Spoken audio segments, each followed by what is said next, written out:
In this lesson, we're going to cover the second fundamental theorem of calculus. Now, as we'll see, the second fundamental theorem is used to define antiderivatives for functions for which easy algebraic forms for their antiderivatives do not exist. Now, what we mean by an easy algebraic form is something like this. If you recall, the antiderivative for x squared is 1/3 x cubed. Because if we differentiate this, of course we get back x squared. So this is what we call a nice algebraic form for the antiderivative for x squared. However, not all functions have nice algebraic forms for their antiderivative. In particular, the function 1/x does not have a nice algebraic form for its antiderivative. Remember, 1/x is the same as x to the negative 1 power. And if you recall back to the power rule for antiderivatives, remember that if you're given the function x to the n, then an antiderivative for x to the n is going to be 1/n plus 1 x to the n plus 1 power. So if our n here is negative 1, well, you see we run into trouble with this, because then if we put negative 1 in for this n right here in the denominator, put negative 1 in there, we get negative 1 plus 1, well, that's 0. So we would be dividing by 0. And, well, we can't do that. So there is no nice algebraic form for the antiderivative for 1/x. Well, as we'll see, the second fundamental theorem of calculus will help us to define an antiderivative for 1/x. And this, in turn, will lead to the definition of what we call the natural logarithmic function, ln of x, and that, in turn, will lead to the definition of the exponential function e to the x, which is a very important function in mathematics and many other fields of science. Now, that letter e, that actually represents a constant. That's approximately 2.71828, and it just keeps going. It's actually an irrational number, much like pi. Now let's take a look at the statement of the second fundamental theorem.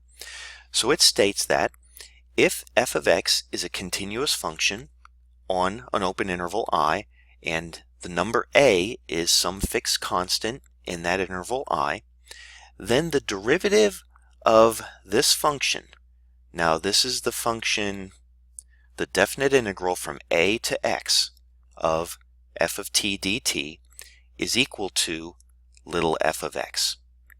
So in other words, the derivative of this function, so this function capital F represents the definite integral from a to x of little f of t dt.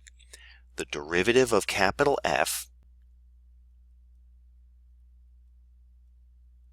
equals little f of x. So in other words, this represents an antiderivative for little f. Now, this is a strange way to write a function. You might not be comfortable with this. So let's take a look at a graphic down here illustrating what this function represents, and we'll look at a few examples. So here's what this function capital F represents. So we let capital F be the definite integral from a to x of some function little f of t dt. So right here, that black curve represents the graph of little f of t, lowercase f. And so if we look at the shaded region down here, the function capital F of x represents the area of this shaded region between the graph of little f and the x-axis from a out to the variable x. And notice as we let x slide along the x-axis, the area is going to change. So our capital F of x is going to change. It is a function of x. And so the second fundamental theorem is stating that the derivative of that area function is little f of x, the function that you started with. And so in that sense, we can find an antiderivative for any lowercase f that we're given. Now let's take a look at an example here. Now in this example, we want to evaluate the derivative of the function, the definite integral from 1 to x of 1 over t dt. And also let's sketch the graph of that function, capital F of x being the definite integral from 1 to x of 1 over t dt. So to differentiate this function, let's notice that if we try to match things up with the statement of the second fundamental theorem, our function little f of t in this case is the integrand 1 over t. And let's also notice that the upper limit of integration here is an x, and that's what we want to differentiate with respect to. These two have to match exactly in order to directly apply the second fundamental theorem. And let's also notice that we have our constant in the lower limit of integration.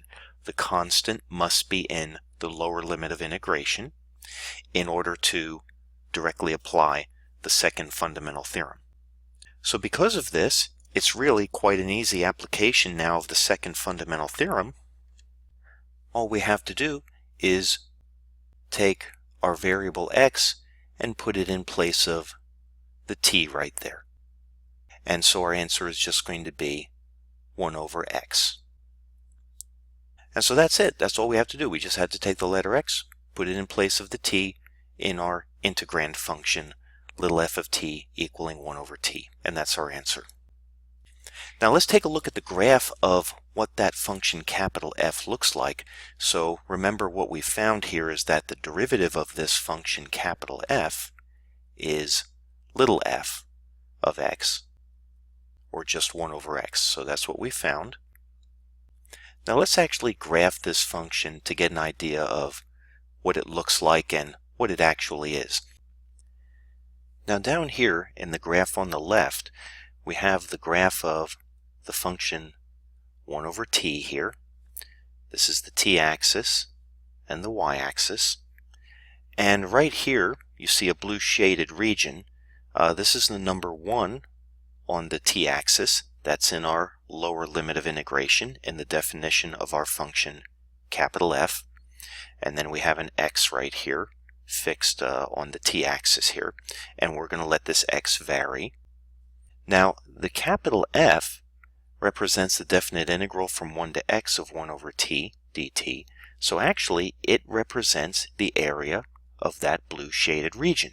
So the area of this region is capital F of x. And right here we have labeled the current x value, which is 2.09, and the area, which is 0.737 for that particular value of x. And on the graph of the function f, then, we would plot those 2 points out. So right here is 2.9, comma, 0.737. Right there, that dot right there is that coordinate point. And so as we let x slide to the right here, you'll see that we'll be picking up some extra area, and so this function will be increasing, our function capital F. So if you keep an eye on that, notice how as x increases, we're picking up more area. So our area is increasing, and you see our function f, capital F, is increasing. Increasing slowly because of the nature of the function little f being 1 over t, but it is increasing. So that's what the graph of our function capital F looks like from 1 out to 6. So its graph looks like this. Now, if we let x, this x value right here, move to the left of our base value 1, let's see what happens to the graph of capital F in that case. Now if we do that, notice, so we'll let x slide to the left of 1. Notice that the graph of our function actually, capital F, actually dips below the x-axis. So it's actually taking on negative values. So why is it negative? Well, if you look at the shaded region over here, what capital F is when x is, say x is about 1/2. Let's make x about 1/2. About there, about 0.5 or so. Then notice that capital F is actually this quantity. So f of 1/2 would be the integral from 1 to 1/2 of 1 over t dt. However, notice the smaller number is in the upper limit and the larger number is in the lower limit. So if we want to flip those around so we can properly interpret that as an area, notice we have to put a negative here and then write it as negative the integral from 1/2 to 1. Now this quantity right here represents an area. It represents the area of this shaded red region now. However, we have the negative out in front there. So that's why capital F is taking on negative values as x slides to the left of the value of 1 in this case. And so you'll see the function f then, the capital F, dipping down like this as x slides more and more to the left of 1. So just watch how that goes down. And there we go. So here's the graph of capital F for x to the left of 1. And remember, as x moved to the right of 1, our graph looked like that for capital F right here. So this curve right here represents the graph of that capital F function, or the definite integral from 1 to x of 1 over t dt. And this is a very special function, by the way. We call this function our natural logarithmic function. So that actually is the function ln of x. We're not going to cover that in any more detail than we have right now, but that is a very special topic to study in mathematics. That's called your natural logarithm function, and this is the antiderivative for the function 1 over x. And this is what its graph looks like. Now let's take a look at a few more examples.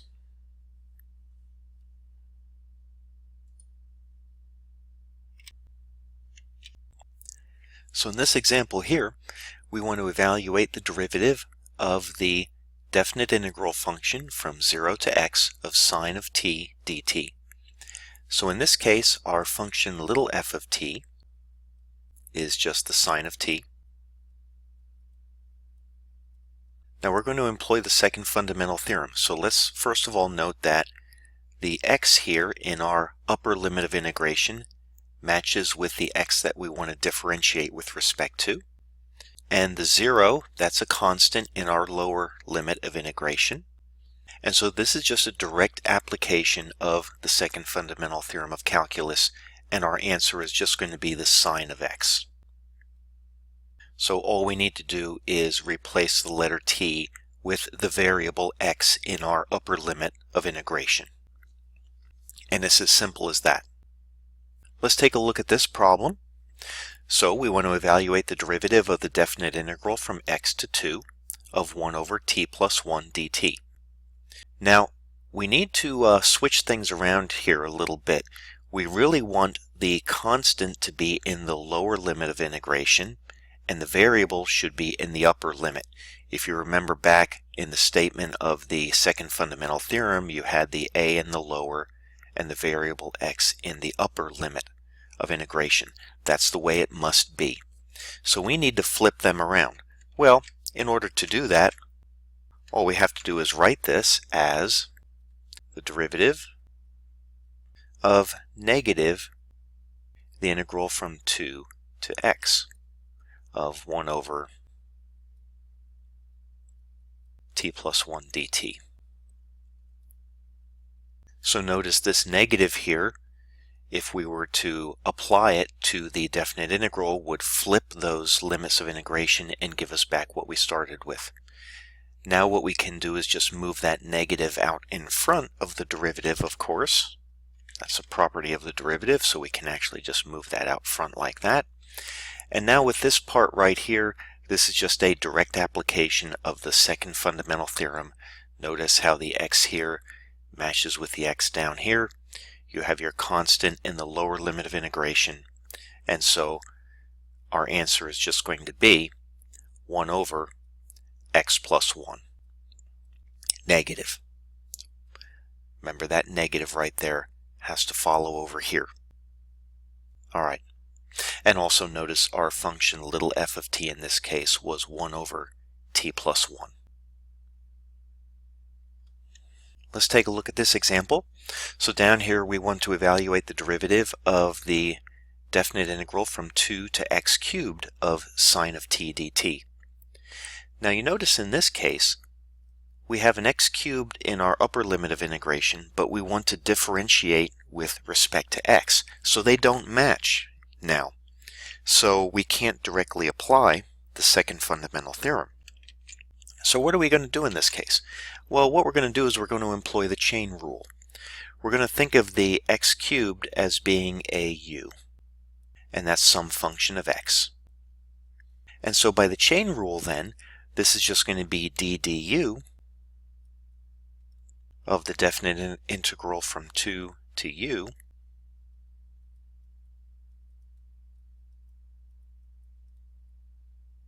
but then remember we need to multiply that by du dx then.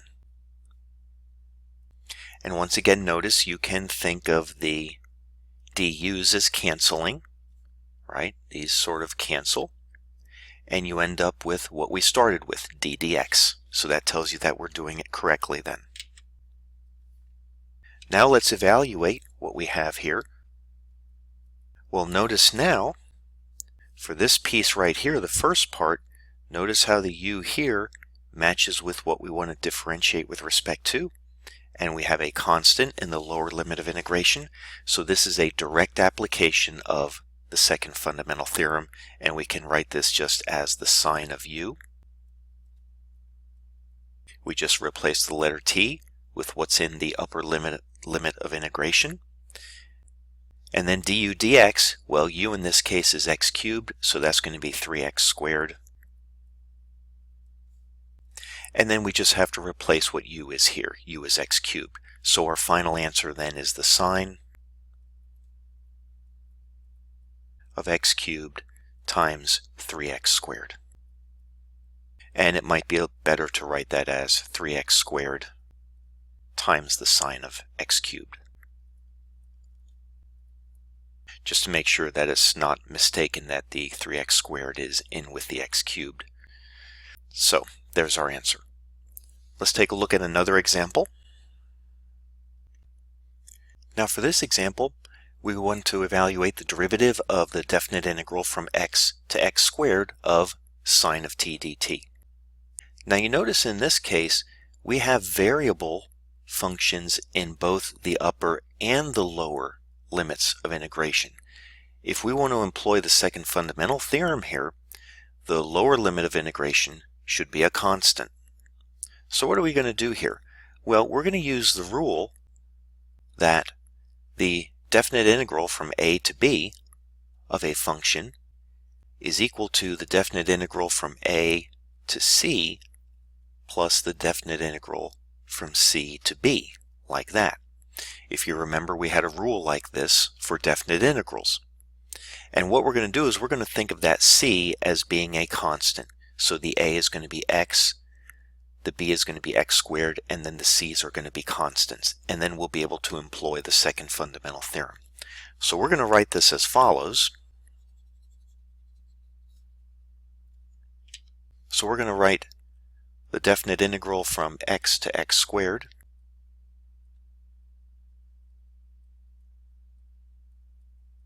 we're going to write that as the definite integral from x.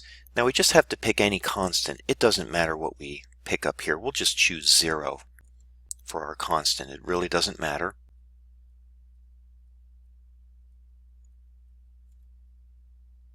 And then the definite integral from 0 to x squared.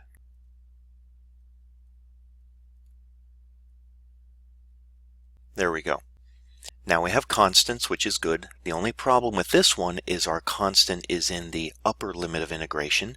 To employ the second fundamental theorem, we want it in the lower limit of integration. So to move it there, we'll multiply by a negative. So this is the same as, we'll flip them and then multiply by negative. So this is equivalent to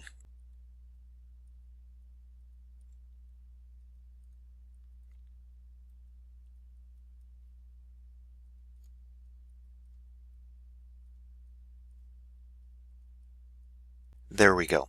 Notice if we let the negative act on the integral here, it would flip the x and the 0 and give us back what we started with. So this term and this term are equivalent. And now we just have to differentiate everything. So if we think of d dx of this term is going to be d dx of this term plus d dx of this term. And we've written that now as negative d dx of this plus d dx of this term. Now, this term right here is a direct application of the second fundamental theorem because the x here and the x here matches, and we have a constant right here. So that first term is just going to be negative, remember that negative there, the sine of x. Now for this up here, you notice that the x squared and the x down here, well, they don't match. So we're going to have to use the chain rule. We're going to have to let this equal u. And so for the second term then, the derivative of that is going to be the derivative of this with respect to u, which is going to be the sine of u, times du dx, which is going to be 2x. And then the u is x squared, so we put that in here, and we get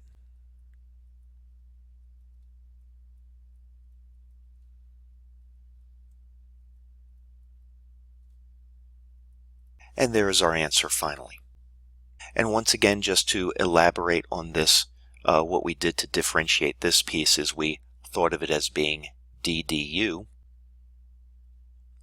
of the definite integral from 0 to u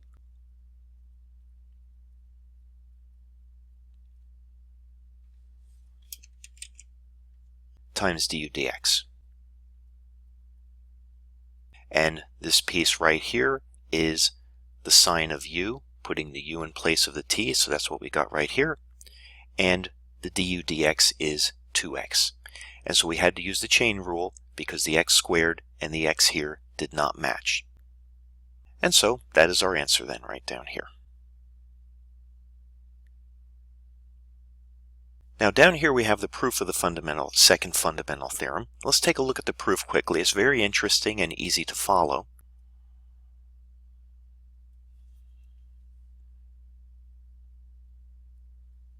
So what we begin with is we begin with the limit definition for the derivative. Now remember that our capital F in this case is the definite integral from a to x of little f of t dt. Now what we do is we want to prove that the derivative of this, we want to prove that the derivative of capital F is little f of x. Alright, so what we do is we go back to the limit definition. So right here is capital F prime.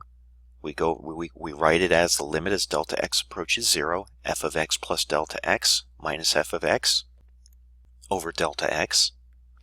Now, the f of x plus delta x, well, you just have to take this x plus delta x right here and put it in place of this x right here. And what we get is this term right here. So right there is capital F of x plus delta x. Notice how the x plus delta x is in the upper limit of integration. And then minus, and right here is capital F of x. And now we're going to use that little trick where we write the definite integral from a to b as the definite integral from a to c plus the definite integral from c to b. So looking at this term right here, we're going to write that as the definite integral from a to x of f of t dt plus the definite integral from x to x plus delta x. So you see the x right here and here, that's playing the role of the c here and here. And so we've written this term right here as integral from from a to x plus the integral from x to x plus delta x. So we have this. Now you notice that these terms cancel. This term cancels with this one, and we end up with this down here. Now let's rewrite that so we can use the mean value theorem for integrals. So we'll write this as follows. Notice this is exactly the same. All we did is move the delta x out in front, writing it as 1 over delta x times the definite integral from x to x plus delta x. And notice that the delta x is the same as this term right here. Notice x plus delta x minus x, well, that just gives you delta x back. Now notice this is of the form 1 over b minus a times the definite integral from a to b. Notice how the a here is like the x, and the b is like the x plus delta x. So by the mean value theorem, we can then make the next statement, which is that this quantity right here is equal to f of c for some number c that is between x and x plus delta x. So that's by the mean value theorem for integrals. Now, as delta x approaches 0, x plus delta x, that's going to be approaching x. And c is stuck in between x and x plus delta x, so c must be approaching x as delta x goes to 0. And so this quantity then, the f of c, is approaching f of x because little f was assumed to be a continuous function. And therefore we have the statement that the derivative of that capital F function is little f of x. And we have now proven the second fundamental theorem of calculus. And that concludes our discussion about the second fundamental theorem.